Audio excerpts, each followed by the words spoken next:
sulit menerima pelajaran, kebanyakan bukan karena kecerdasannya. Nah, memang karena motivasi belajarnya yang kurang. Nah, motivasi belajarnya yang kurang. Dia akhirnya itu di tempat belajar banyak ngelamun, banyak ngantuk, banyak ngobrol. Nah, untuk perhatian kepada pelajaran itu kurang. Nah, tapi kalau secara kecerdasan atau kemampuan, biasanya kalaupun ada perbedaan itu tidak terlalu menjawab, Baik, ada satu dua santri yang memang kecerdasannya apalagi kecerdasan menjawab dibandingkan yang lain. Ada satu dua santri yang memang di bawah standar kecerdasannya, tapi yang rata-rata hampir sama. Rata-rata itu hampir sama. Baik. Dan ini jangan sampai atau saya sampaikan ini adalah faedah kita ya. Seringkali yang menghalangi kita jadi memahami ilmu itu bukan kecerdasan kita yang kurang, tapi karena keseriusan dan kesungguhan kita dalam belajar yang kurang.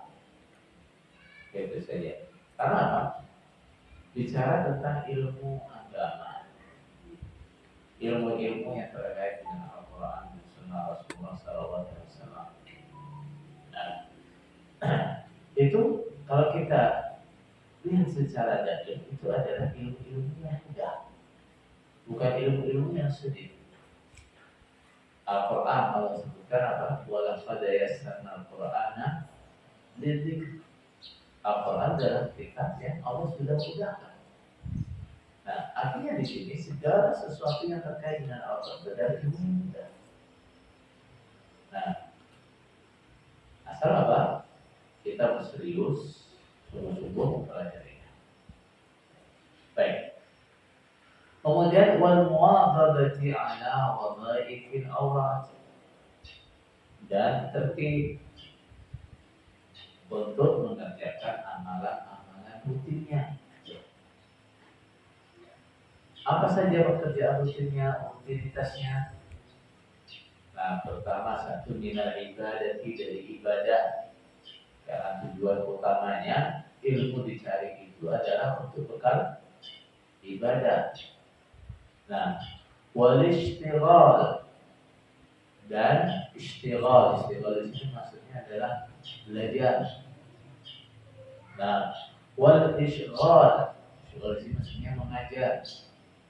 Nah, jadi itu adalah rutinitas para penuntut ilmu atau ahli ilmu. Kegiatan dia antara apa? Ibadah, belajar, mengajar. Ibadah, belajar, mengajar, kerja. Ibadah, belajar, mengajar, kerja. Itu rutinitas siapa? Rutinitasnya penuntut ilmu dan ahli ilmu. Baik. Istighal dan isghal, belajar dan mengajarnya. Belajar seperti apa? Qira'atan, membaca sendiri dan membaca sendiri. Nah, harus ada rutinitas membaca kitab. Nah, kemudian wa iqra'an, dan membacakan kitab kepada santrinya atau membaca kitab bersama dengan syekhnya. Nah, wa mutala'atan, dan mutala'ah Quran bersama, membaca-baca, melihat-lihat kitab. Dan wa fikran, dan berpikir. Berpikir apa sih maksudnya? Nah, selain merenung juga berpikir atau merenungkan bisa memahami ilmu yang dia punya. Nah, karena ilmu itu semakin kita mau berpikir akan terus maklumat kita akan bertambah. Nah, ilmu itu walaupun kelihatan mukadimahnya sedikit, di depannya sedikit, kalau kita terus renungkan, terus berusaha memahami, faedahnya itu akan bermunculan terus. Nah, Kita misalnya bahas surat Al-Fatihah. Sekarang kita bahas semua faedah yang kita tahu, kita sampaikan. Bisa ketika kita ngaji lagi, pikirkan lagi faedah baru kita dapatkan. Terus. Nah, wa ta'liqan dan menta'liq. Menta'liq itu apa? Beri catatan-catatan pada kitab yang dimilikinya.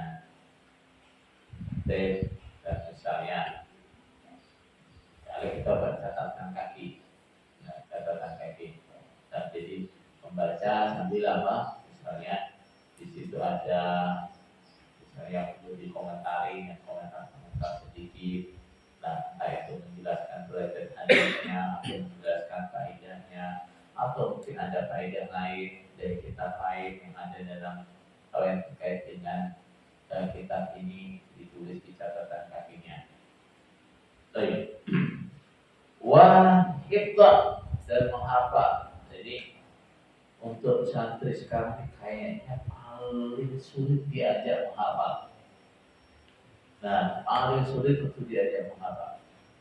Nah, ini nggak bisa orang belajar nggak mau menghafal, nggak bisa. Nah, ilmu itu kalau belum kita hafal, belum jadi ilmu. Ya, ilmu itu dikatakan ilmu kalau kita sudah paham dan kita sudah hafal. Nah, kalau baru yang kita catat di kitab ya sama dengan kita beli kitab di toko, lalu kita bawa pulang. Itu ilmu kita? Bukan. Kapan itu jadi ilmu kita? Kalau kita sudah paham, kita paham, itu namanya ilmu kita. Nah, makanya sampai ada dia membuat ibarat ilmu itu baru dikatakan ilmu kalau sudah bisa, sudah boleh dibawa masuk ke toilet. Artinya apa itu? Sudah dihafal, sudah boleh dibawa masuk ke toilet. Sudah dihafal. Baik. Nah, wa tasnifan dan menulis, buat karya tulis. Wa bahtan dan melakukan penelitian. Nah, wala yudayyi'u syai'an min awqati umrihi fi ghairi ma huwa bisadadihi min al-ilmi wal amali. Dan ia jangan menyia-nyiakan sedikit pun dari waktu umurnya untuk sesuatu yang bukan menjadi tujuan dia sekarang. Apa itu? Ilmu dan amal. Nah, tujuan dia adalah itu. Nah, maka jangan sedikit pun waktunya disia-siakan untuk selain dua kegiatan ini. Ilmu amal. Dan illa biqadari darurat, kecuali dengan kadar kira darurat. Memang ya, betul apa? Enggak darurat harus dia kerjakan, enggak bisa ditinggalkan. Baik, selain yang darurat, kesibukannya adalah ilmu dan amal. Baik, apa yang darurat misalnya? Min aklin, buat makan, au syurbi, atau buat minum. Nah, bahkan sebagian ulama dulu sampai ada yang ketika mau makan itu dia hitung. Kalau saya makan ini butuh waktu berapa? Kalau saya makan ini butuh waktu berapa? Nah, ada ulama yang tidak pernah mau makan roti. Roti itu apa? Roti kering. Dia nggak pernah mau. Kenapa? Nah, karena kalau makan roti kering itu butuh waktu lebih lama daripada makan roti yang basah. Nah, dia nggak mau makan roti yang kering. Nah, jadi sampai makan itu dihitung waktunya. Baik. Naumin atau tidur. Dan tidur juga yang secukupnya. Nah, sekira yang dibutuhkan untuk kesehatan kita itu seberapa? Kalau rata-ratanya orang itu katanya butuh tidur berapa jam? 8 jam dalam satu hari, satu malam, sepertiga umur bertidur. Nah, tapi juga tidak lepas dari kebiasaan. Maksudnya gimana? Sebagian orang dengan kebiasaan dia bisa cukup tidur dengan waktu yang lebih sedikit. Saya menjumpai seorang syekh di Mekah itu, namanya Syekh Muhammad Amin Al-Harawi. Masya Allah dia keren, semuanya sekali. Orangnya sehat, badannya kurus, begitu. Jualannya cepat. Betul? Dia itu tidurnya dalam sehari cuma 4 jam. Separuh tidurnya kita. Nah, dan mungkin sebagian kita ada yang butuh tidur lebih banyak daripada 8 jam. Karena apa? Karena kebiasaannya. Nah, karena badan itu kurang lebihnya seperti anak kecil. Kita biasakan apa ya yang menjadi kebiasaannya. Coba misal ada yang biasa kalau habis subuh tidur. Apa yang terjadi? Setiap habis subuh maunya dia tidur. Nah, ada yang biasa sebelum zuhur tidur. Sebelum zuhur dia pasti ngantuk. Ada yang biasa habis zuhur dia tidur. Nah, habis zuhur dia pasti ngantuk. Nah, jadi tergantung kita yang membiasakan. Baik, kita bisa lihat. Sebagian orang tidak bisa tidur siang. Sebagian orang tidur siang itu haus. Penyebabnya apa itu? Kebiasaannya. Istirahatun lima dari atau butuh istirahat karena jenuh. Nah, karena kita terlalu capek belajar dari pagi, misalnya siang perlu istirahat sebentar. Ada ihad izaliyati atau mendatangkan haknya istri. Nah, yang sampai sudah punya istri selalu semangat belajar terus.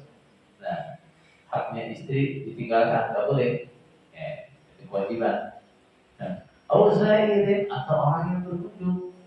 Kalau ada tamu, oke kita layani tamu dulu. Dan taswiri kutin atau mencari makan. Nah, karena kalau bisa namanya penuntut ilmu itu jangan sampai hidupnya bergantung pada orang lain. Nah, jangan sampai. Nah, jadi ya walaupun dia penuntut ilmu, kalau bisa ya kebutuhan itu tetap mandiri. Baik. Wa ghairihi dan yang lain-lain. Mimma yahtaju ilaihi, dari apa yang dia butuhkan. Artinya waktu itu pemanfaatannya seperti itu.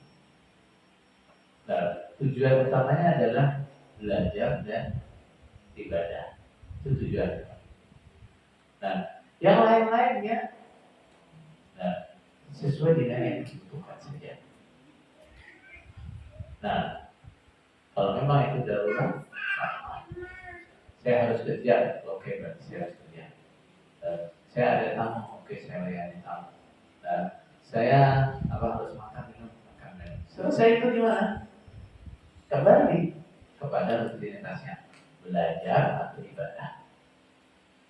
Nah, dalam asal diriwayatkan dari Abdullah bin Mas'ud radhiyallahu anhu, dia mengatakan, saya tidak suka melihat seseorang dia nanggung, saya tidak suka.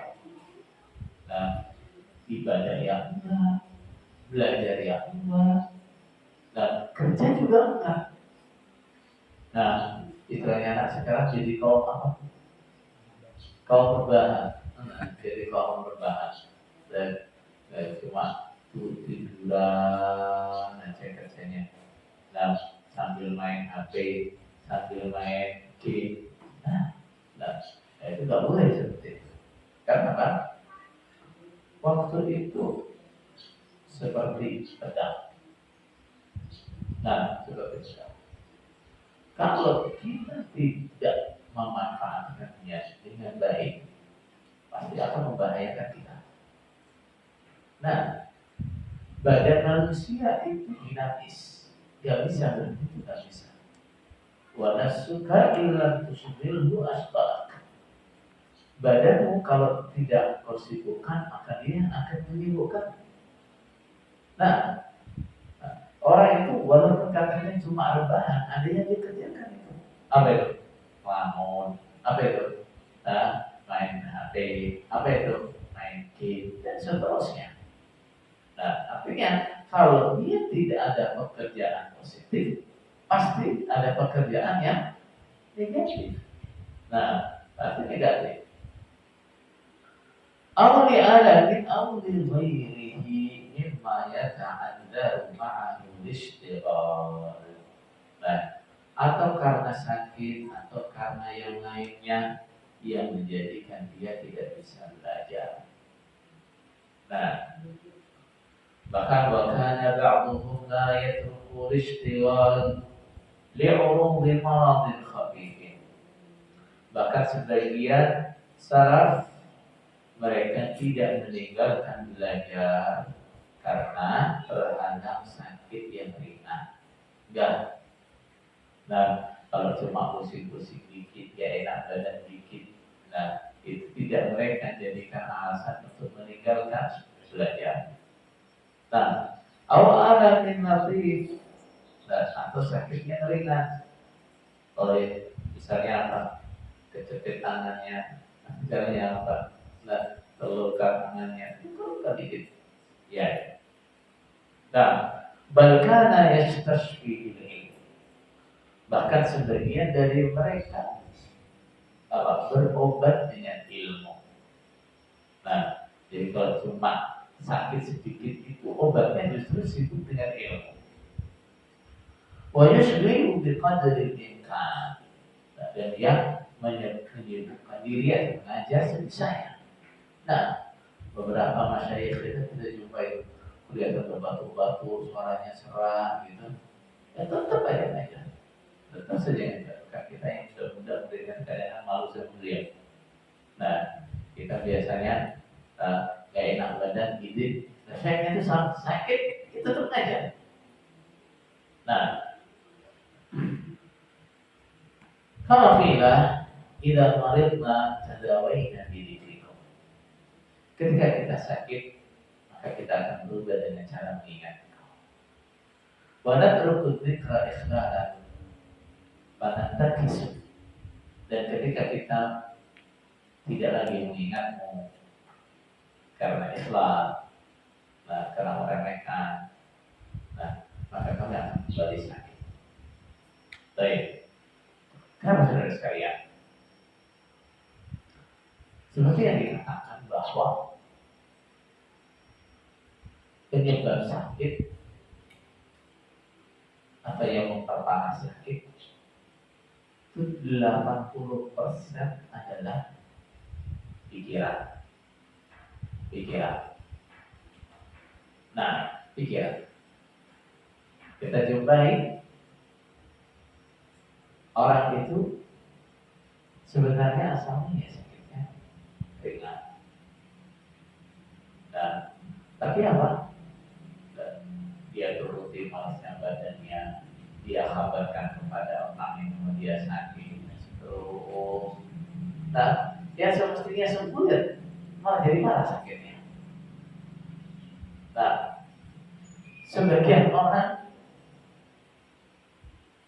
nggak tahu kalau dia itu sakit. Dia rileks. Begitu dia tahu dirinya sakit, langsung jatuh. Ada orang itu waktu saya di Jawa Timur, dia itu asalnya sehat, bukan ceria. Terus pas kumpul-kumpul sama orang tua gitu, akhirnya ada yang inisiatif untuk cek darah, cek kolesterol, cek asam urat gitu ya. Nah, begitu cek gula darah, dia tahu gula darah dia tinggi hampir 1000. Yang asalnya dia rileks, senang, ceria, langsung cemberut, langsung lemes sampai meninggal. Apa yang memperparah sakitnya? Pikiran dia, shock itu tadi. Dia shock. Padahal asalnya sebelum dia tahu ya nggak apa-apa. Beberapa hari yang lalu kita juga teman di rumah sakit Kaira. Nah, dia itu salah satu penyakitnya waktu masuk rumah sakit selain masalah jantung adalah gula darahnya tinggi. Nah, itu dikasih obat gula darahnya dan diminum. Karena apa? Dia takut karena dia sudah terlalu banyak minum obat, dia nggak mau minum obat banyak. Baik. Malah dia minum teh manis. Dia malah minum teh manis. Oke. Terus pas dokter ngecek gula darahnya kok turun gitu. Padahal obatnya yang nggak diminum, malah minum teh manis. Nah, itu sempat ngomong sama saya. Nanti teh manis nggak apa-apa. Dia bilang gitu, bukan, dia bilang gitu, itu bukan karena teh manis nggak apa-apa.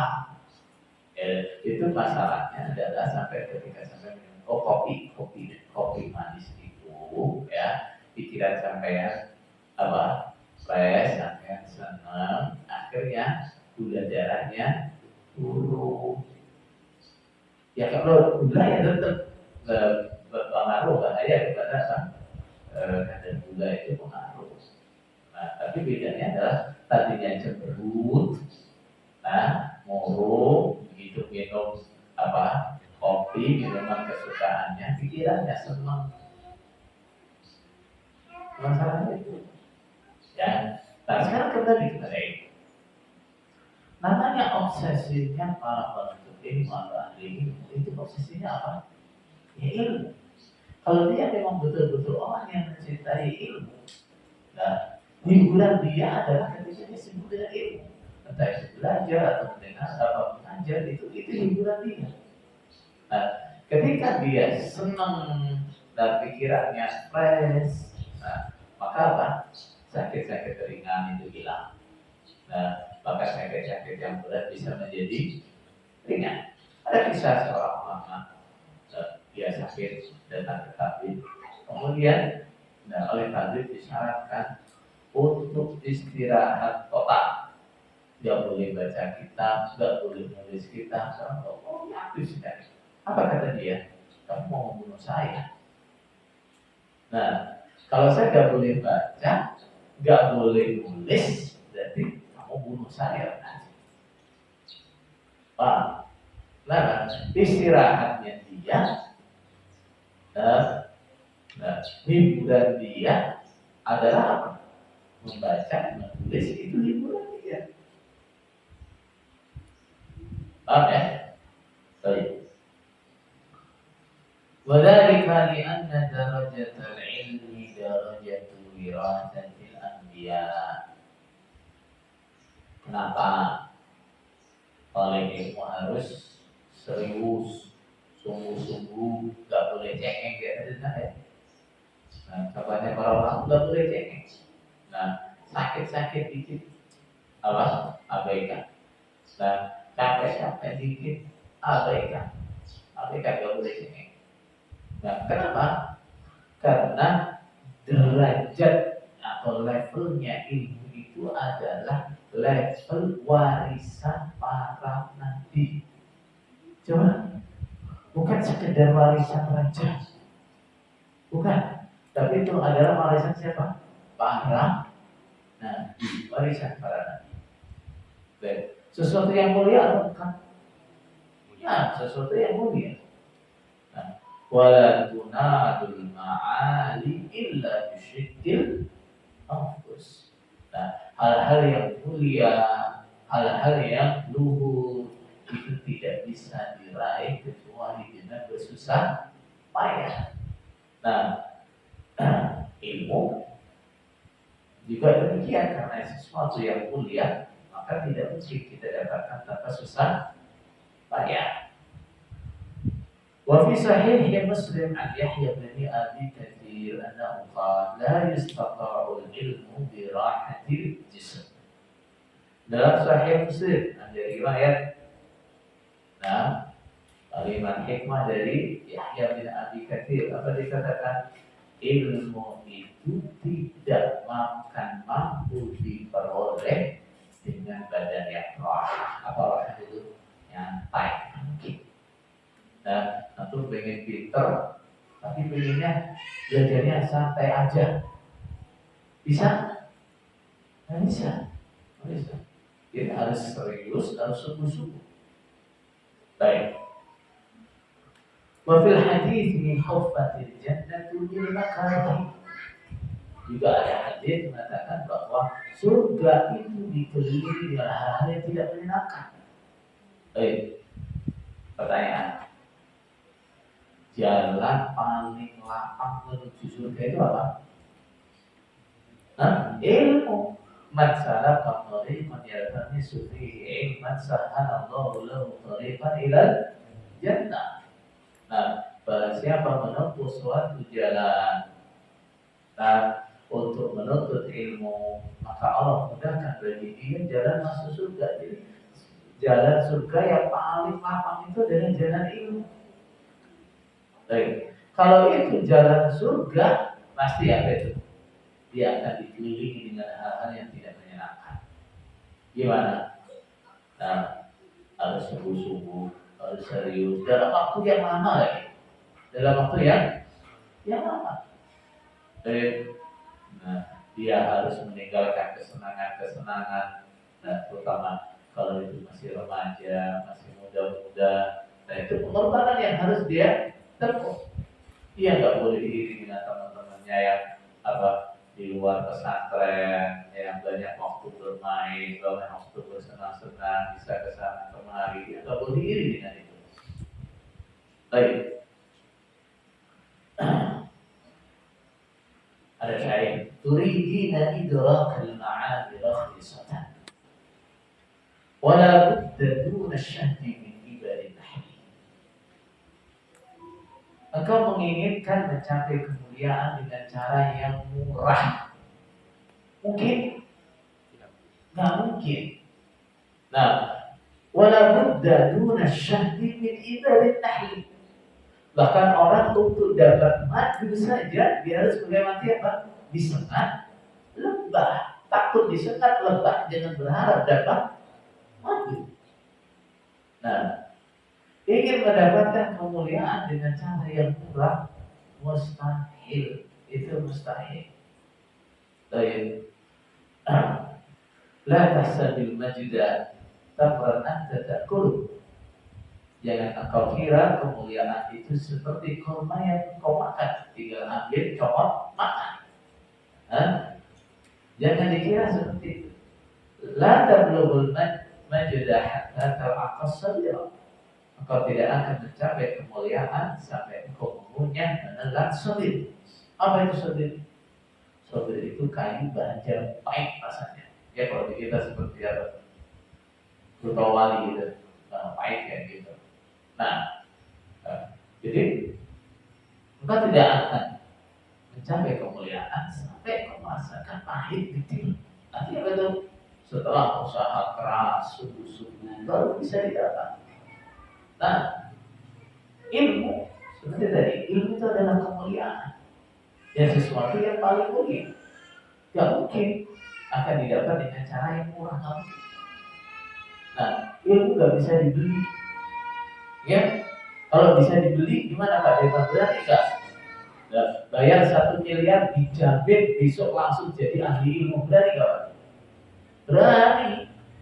Berani. Tapi nggak ada. Nah, terus orang mau pinter, datang ke ahli IT, tolong saya dituntutkan ilmu, terus nanti diaplikasikan di otak saya. Itu bisa? Bisa nggak? Nggak ada. Nah, ilmu itu gak bisa dibeli, gak didapat dengan cara mewaris, apalagi tidak dapat. Ilmu itu hanya bisa didapatkan dengan susah payah, dengan susah payah. Wa qala Syafi'i radhiyallahu anhu, haqqun 'ala talabatil ilmi bulugu ghayati judihi fil istiktsari min amalihi. Wajib harus bagi penuntut ilmu. Apa itu? Mencapai puncak upaya kerasnya. Jadi gak hanya berusaha keras. Tapi apa? Nah, puncak upaya kerasnya dalam apa? Satu, bilistiktsari min amali, memperbanyak amalnya. Nah, yang kedua, wasabri ala kulli 'aridin duna talabi, sabar menghadapi semua halangan dalam menuntut ilmu.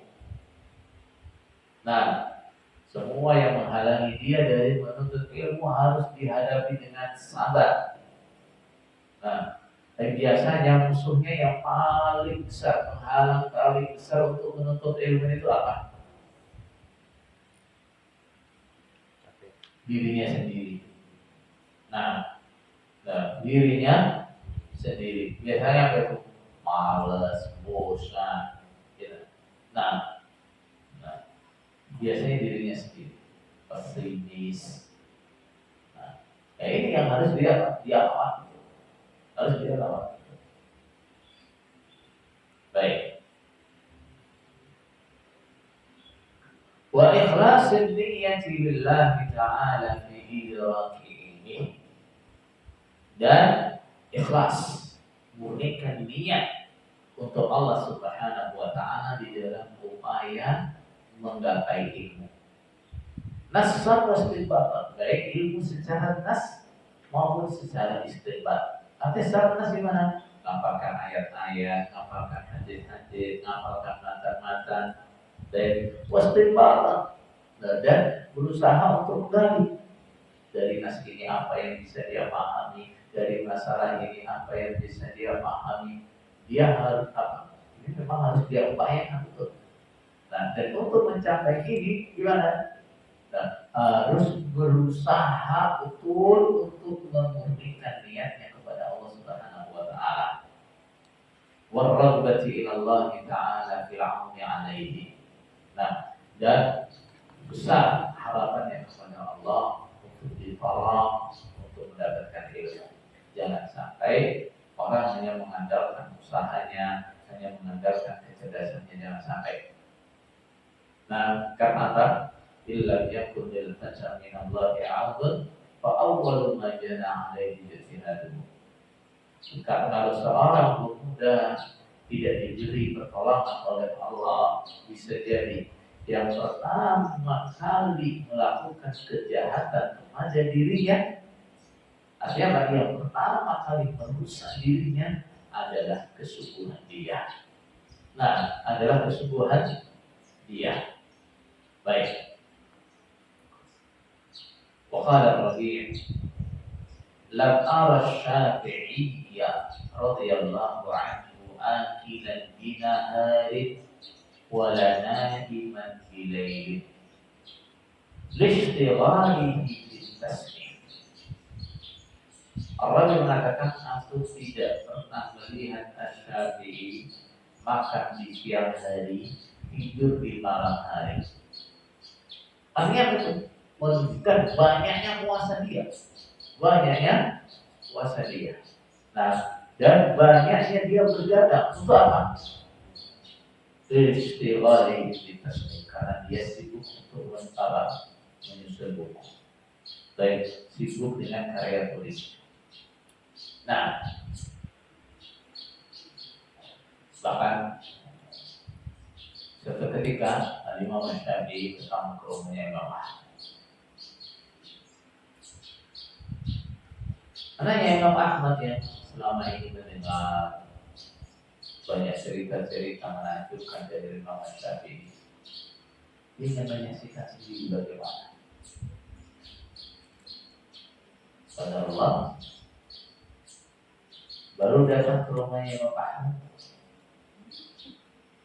Imam Syafi'i disuguhi makan. Dia makan banyak. Jadi catatan buat anaknya. Ulama makan yang kuat. Nah, tapi kalau dia santri makannya buahnya, jadi catatan. Nah, kenapa? Orang yang terbiasa perutnya kenyang itu biasanya malas itu nanti. Malas. apalagi namanya kegiatan belajar itu kegiatan kita lakukan dengan duduk, ya kan? Kalau makan banyak pasti ngantuk. Baik, otaknya sudah nggak bisa lagi berfungsi secara maksimal, nggak bisa. Kenapa? Energinya banyak disalurkan kemana? Perutnya untuk mengolah makanan yang dimasukkan ke perutnya. Nah, sampai matanya juga kebagian. Baik. Nah, baik. Jadi itu ada yang maklum namanya kalau ilmu, penuntut ilmu itu membiasakan porsi makan yang sedikit, ya, tidak membiasakan perutnya kenyang. Baik. Insya Allah seperti di sini sudah terbiasa begitu ya. Nah, tidak membiasakan sering-sering perutnya kenyang. Baik. Terus habis itu juga saya akan istirahat. Oleh anak Imam Ahmad, waktu istirahat disediakan air wudhu di kamarnya. Karena dia pikir apa? Namanya ulama nanti malam pasti dia akan bangun butuh air wudhu untuk sholat. Tapi apa yang terjadi sampai pagi? Dia lihat airnya masih utuh. Airnya masih utuh. Akhirnya dia penasaran, tanya kepada Imam Syafi'i, ini gimana sih? Kok yang saya lihat dari antum kok seperti ini? Apa kata Imam Syafi'i? Saya tadi makan banyak. Kenapa? Sudah 3 hari saya nggak makan. Sudah 3 hari saya tidak makan. Baik. Saya tadi malam nggak wudhu. Kenapa? Saya sholat subuh itu dengan wudhu saya kemarin sore. Artinya apa? Agak gantang semalam. Berarti tidur nggak? Tidur nggak? Dia tidur. Nah, jadi dia tapi dia merajaan. Nah, bahkan Imam Syafi'i itu tidak kadang dalam satu malam itu bisa menghatamkan Al-Quran sampai 10 kali. Nah, gimana? Perajaannya cuma apa? Diputar di otaknya sampai 10 kali. Ini buat apa? Nyari dalil bahwa ijma itu adalah hujjah. Nah, mana dalilnya dia tahu? Dia baca sekali khatam, belum. Dan sampai 2 kali khatam, belum. 3 kali khatam, belum. Sampai 10 kali baru ketemu. Nah, apa itu? Ayat kedua, wa man yushaqiqir rasula wa yattabi' ghayra sabilil mu'minin nuwallihi ma tawalla wa nuslihi jahannam. Dan ini menunjukkan bahwa ijma'nya orang-orang iman itu adalah hujjah. Baik.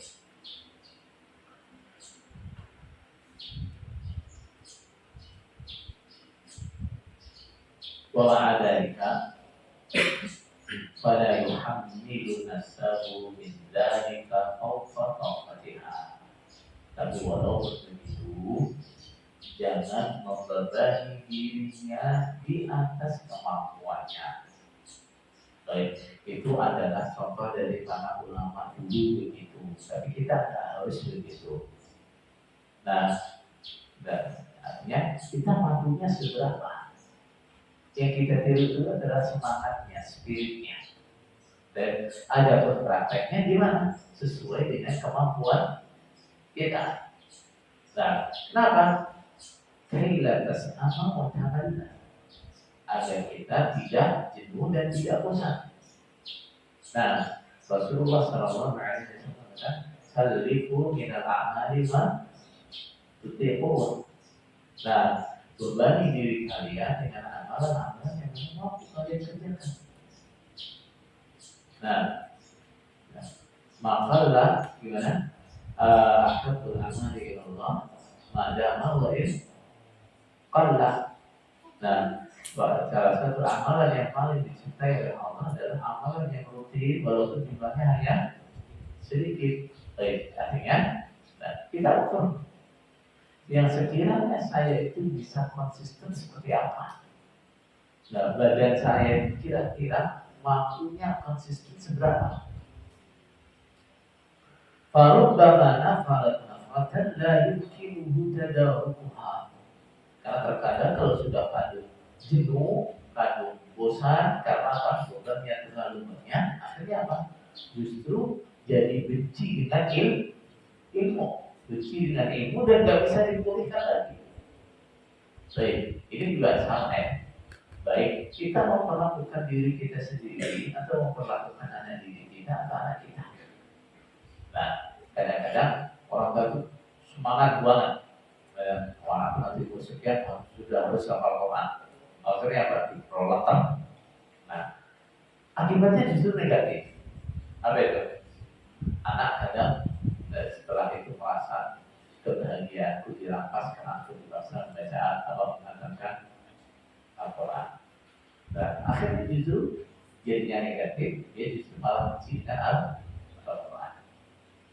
Nah, jadi anak itu atau bahkan diri kita atau anak didik kita sama.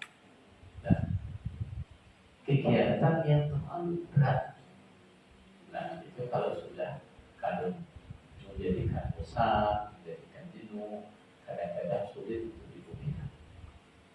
Baik. Bal yakunu amruhu fi dzalika qasdan. Sebaliknya yang dia lakukan dalam hal itu adalah qasdan, apa-apa yang sedang. Dan wa kullu insanin absaru bi nafsihi. Setiap orang lebih ngerti dengan dirinya. Baik. Sedang itu artinya apa ya saudara? Santai-santai aja? Hah? Bukan. Anak-anak yang malas itu kalau mengatakan sedang dia santai aja sih gitu ya. Nah, santai aja ada masalahnya itu. Nah, kadang terus santainya kebablasan, sedihnya kebablasan. Nah, maunya kalau di pondok itu belajarnya sehari hanya 2 kali aja gitu ya. Habis subuh sama habis maghrib itu santai. Nah, dan terus nanti di pondok setahun 2 tahun 3 tahun mau dapat apa? Baik. Nah, apa yang di pondok itu adalah program pendidikan yang intensif, intensif. Baik. Artinya santainya di pondok itu ukurannya adalah santainya pondok. Gitu. Santainya pondok dengan santainya di luar pondok itu beda. Baik. Al-Hadi Ashar yang ke-10, ke-11. Adab yang ke-11. At-tawadhu fil hirsi 'ala istifadah. Tawadhu di dalam semangat untuk mendapatkan faidah. Nah, gimana contohnya? Allah yastankifa an yastafida ma la ya'lamuhu mimman huwa dunahu mansiban au nasaban au sinan, yaitu tidak menolak, tidak merasa gengsi.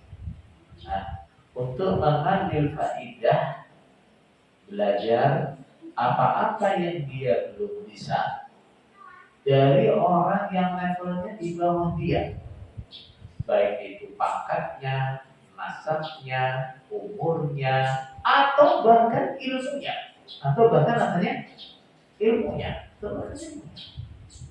Nah, bagi yang harisun 'ala fa'idati bukan, sebaliknya dia harus tetap ambisius, dia harus tetap semangat, antusias untuk mendapatkan faidah dari mana? Nah, dari mana? Nah, wal hikmatu dhalatul mu'min yarsaqiha haitsu wajadaha. Namanya hikmah itu adalah barang hilangnya seorang mukmin.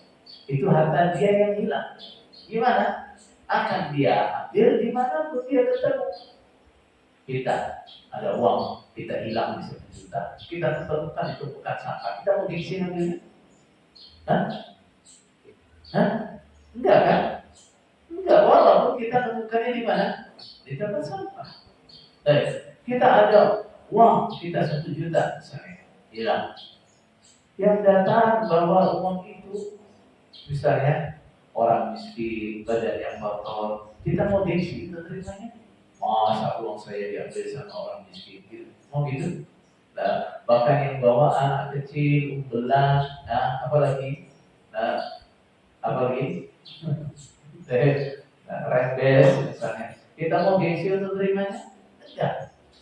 Nah, jadi namanya hikmah, ilmu, kebenaran, kita ketemunya dimanapun jadi diterima. Jadi untuk ingat kisahnya sampai Rasulullah SAW Abu Hurairah radhiyallahu anhu. Dari mana dia dapat pelajaran membaca surat Yasin sebelum tidur? Dari siapa?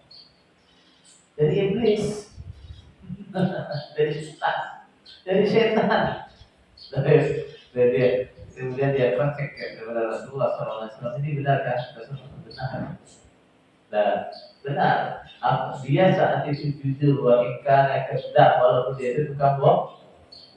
Makanya orang itu walaupun dia bohong, ada saatnya dia jujur. Orang pelit, ada kalanya dia memberi, ya kan? Nah, baik. Wa qala Sa'id bin Jubair, la yazalu rajulu 'aliman ma ta'allama. Seorang laki-laki dia akan terus menjadi orang yang pintar selagi dia mau belajar. Nah, orang akan jadi orang pintar selagi dia mau belajar. Baik. Faidah tarakat ta'alluman. Kalau dia sudah meninggalkan belajar. Wa dhanna annahu qad istaghna waqtafa bima indahu. Dan dia menyangka bahwa dia sudah tidak butuh lagi dengan belajar. Ilmu yang dia milikinya sudah cukup, bahwa ajrun lumayan. Maka dia sekarang adalah apa? Nah, orang yang paling. Nah, orang yang paling. Itu namanya jahil mokah. Sampai ada orang merasa ilmunya sudah cukup dan nggak perlu belajar lagi. Itu jahil mokah. Nah, kenapa? Al-ilmu bahrun la sahila. Ilmu itu adalah samudra yang tidak ada tepinya. Kita itu seandainya Allah beri umur 1000 tahun, nggak akan selesai kita belajar. Ini ada orang baru belajar, modal setahun, 2 tahun, merasa sudah cukup, banyak ilmunya, nggak mau belajar. Saya kuliah selesai S1, S2, sudah habis itu nggak mau belajar lagi. Bodoh. Nah, itu adalah orang yang bodoh. Nah, coba secara jujur dia mau. Yaitu kuliah sampai selesai sedikit. Dan berapa persen tingkat ulama yang sudah dia pelajari? Berapa persen? Nah, atau yang paling utama, sudah pernahkah dia misalnya baca salah satu kitab tafsir dari awal sampai akhir? Dan sudah pernahkah dia baca buku sitah dari Sahih Bukhari sampai itu sampai selesai? Sudah pernah? Nah, kita belum bicara kalau itu dibaca syaratnya apa enggak. Baik, kita fikih yang dia sudah belajar apa saja. Kebanyakan ketika kita kuliah sebenarnya kita belajar. Nanti enggak banyak kan? Ya, bahkan kebanyakan. Nah, kalau dia tidak jurusan syariah itu dan jurusan fikih itu. Nah, paling mata kuliah fikih itu ya cuma duplikan masalah itu saja. Paling banter nanti kita itu akan dikaji bagian sini, bagian sini. Setelah itu merasa sudah tidak perlu untuk belajar lagi. Ada yang lebih bodoh dari itu? Tidak ada yang lebih bodoh. Nah, wa ansyada ba'dul Arab, sebagian orang Arab menyanyikan syair ini. Sudah, asyik itu apa? Menyanyikan apa? Syair. Nah, menyanyikan syair. Walaysa al-'ama tula as-su'ali wa innama tamamul 'ama tulu as-sukuti 'ala al-jahil. Buta yang sesungguhnya itu bukan banyak bertanya. Orang tanya terus bukan itu orang yang buta atau yang bodoh sesungguhnya. Nah, kenapa? Orang yang banyak tanya dia akan banyak dapat faidah, dapat ilmu. Nah, Ibnu Abbas radhiyallahu anhu ketika ditanya salah satu resep apa kunci keberhasilan dia dalam menuntut ilmu adalah apa? Qalbun aqul wa lisanun sa'ul. Hati yang terus berpikir dan lisan yang terus bertanya. Nah, jadi kebutaan atau kebodohan yang sesungguhnya tidak dilihat dari apa banyak tanya.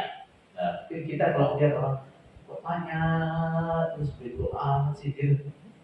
Bukan itu orang yang bodoh. Baik, gimana? Soalnya nama amal sukuti ada di jahli. Nah, justru sempurnanya kebodohan atau kebutaan adalah apa? Sukut, panjangnya dia diam apa itu? Terus diam alal jahli atas kebodohan, nggak ngerti, nggak paham, nggak pernah mau tanya. Ini kebodohan yang sempurna, dengan sempurna bodohnya. Baik, kalau orang yang banyak tanya terus mungkin kata orang lain gitu aja ditanyain. Kata orang lain badan receh ditanya, masalah dia belum tahu tanya sampai dia tahu. Nah, وكان جماعة من السلف يستفيدون من طلبتهم ما ليس عندهم. Bahkan banyak dari ulama salaf mereka mengambil faidah, mengambil ilmu dari murid-muridnya. Ilmu-ilmu yang mereka belum punya, dia belajar itu dari muridnya. Nah, contoh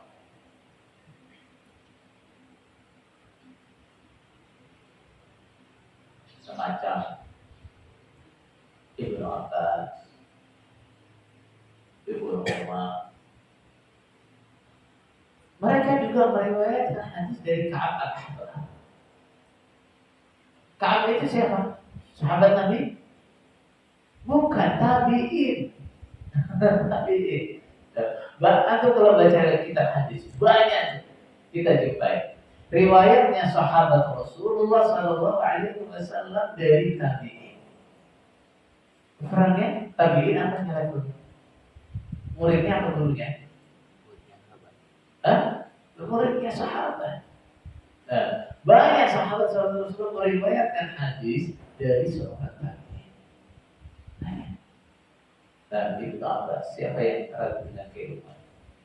Meriwayatkan hadis dari sahabat. Nah, bahkan Al-Hafidz Abu Bakar Al-Khatib Al-Baghdadi dan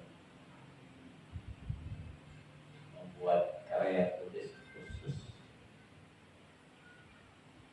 yang mengumpulkan riwayat-riwayat sahabat dari Nabi.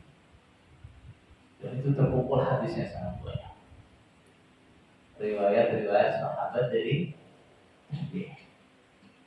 Nah, kalau Al-Humaydi, misalnya Al-Humaydi dia mengatakan bahwa tilmid Syafi'i. Al-Humaydi itu muridnya Asy-Syafi'i. Qala sahibtu Syafi'iyya min Makkah ila Misr. Aku pernah menemani Asy-Syafi'i dalam perjalanan dari Makkah sampai ke Mesir. Fakuntu astafidu minhul masail. Dalam perjalanan itu aku mengambil faedah darinya masalah-masalah fikih. Wa kana yastafidu minni al-hadis. Kemudian dia mengambil faedah dariku, belajar dariku hadis. Nah, kenapa? Nah, Asy-Syafi'i, nah, walaupun dia guru, dia menonjolnya dalam hal apa? Fikih apa hadis. Nah, dia lebih menonjol dalam hal fikih. Nah, sementara Al-Humaydi sang murid, dia lebih terkenal dalam ilmu hadis. Nah, akhirnya gimana? Guru banyak belajar kepada muridnya apa itu tentang ilmu hadis. Baik. Waqala Ahmad bin Hanbal, Imam Ahmad radhiyallahu anhu mengatakan, qala lana Asy-Syafi'i. Asy-Syafi'i telah berkata kepada kami, antum a'lamu bil hadis minni. Kalian lebih ngerti tentang hadis daripada aku. Fa idza sahha indakumul hadis faqulu lana hatta akhudha bihi. Kalau kalian mengetahui hadis yang sahih, katakan itu kepadaku. Nah, agar apa?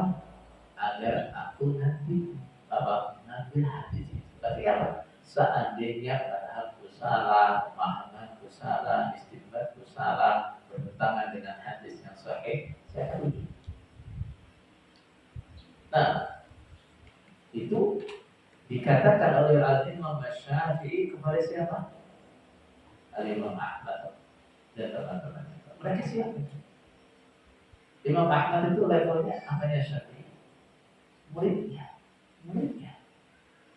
Baik. Wasahha riwayat jama'atin min as-sahabati 'an tabi'in. Banyak riwayat sahih dari banyak sahabat Rasulullah sallallahu alaihi wasallam. Mereka riwayatkan itu dari mana? Dari generasi tabi'in. Masih kurang? Qala wa ablagh min dzalika kulli. Ada yang lebih dari itu semua. Apa itu? Qira'atu Rasulillah sallallahu alaihi wasallam ala Ubay bin Ka'ab.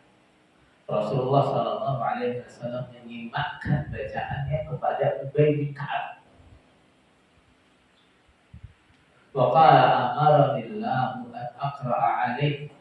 Dia mengatakan Allah perintah padaku untuk membaca atas maksudnya menyimakkan bacaanku kepada, yaitu surat apa? Lam yakunil ladzina kafaru min ahlil kitab wal musyrikin.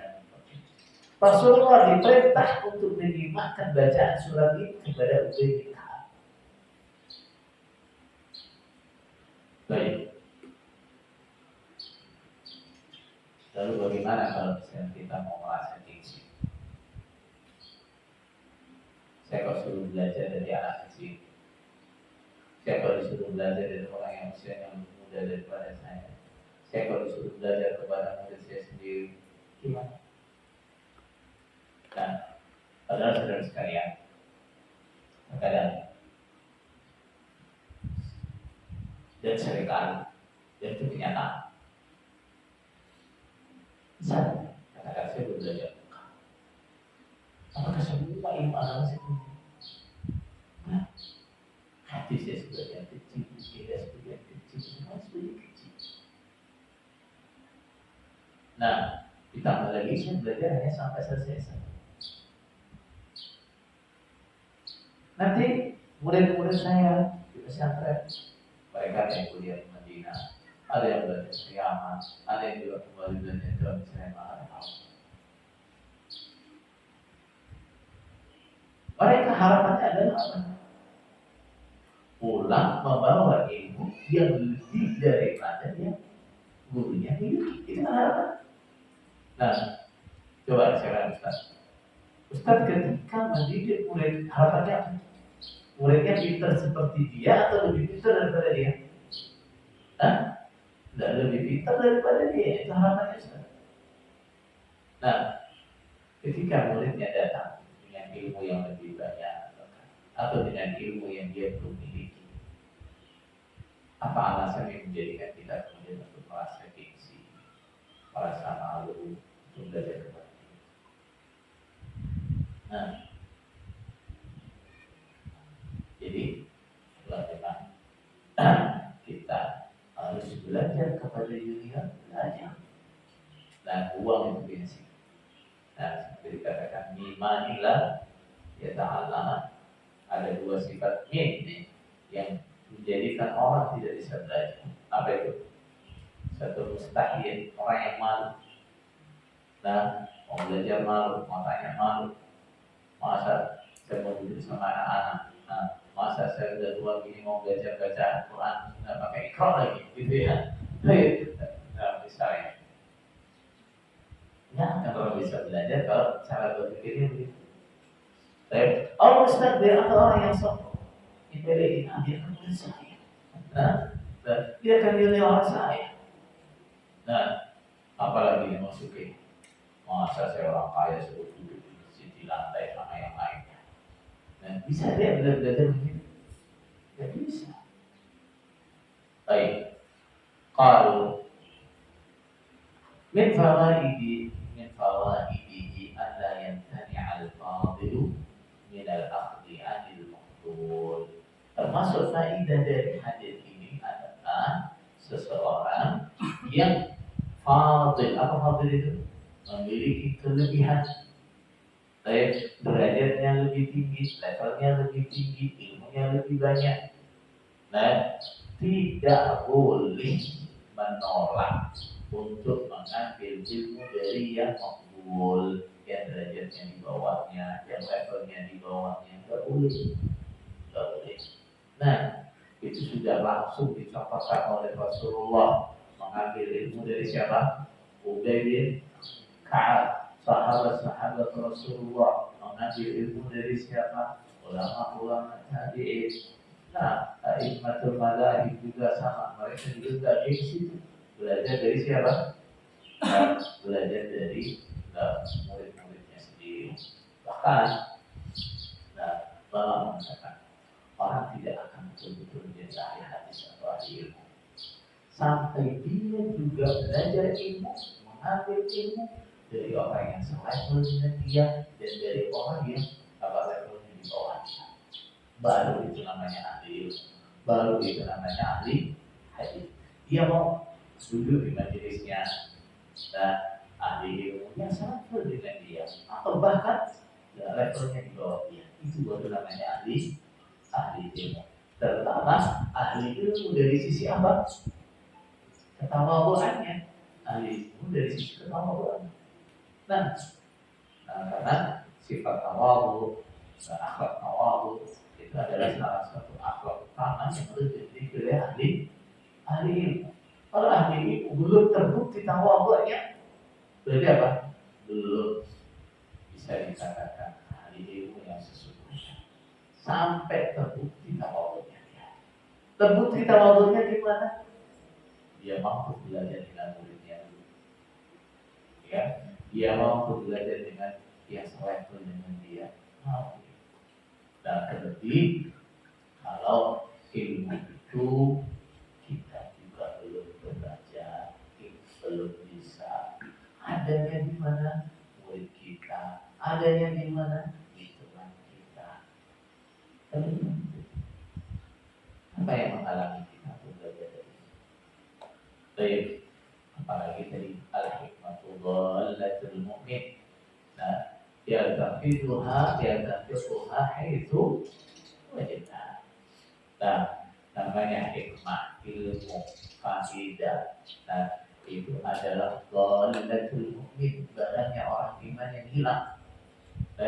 Barangnya orang iman yang jatuh, barangnya begitu. Dan yaltafiduha haitsu wajibna.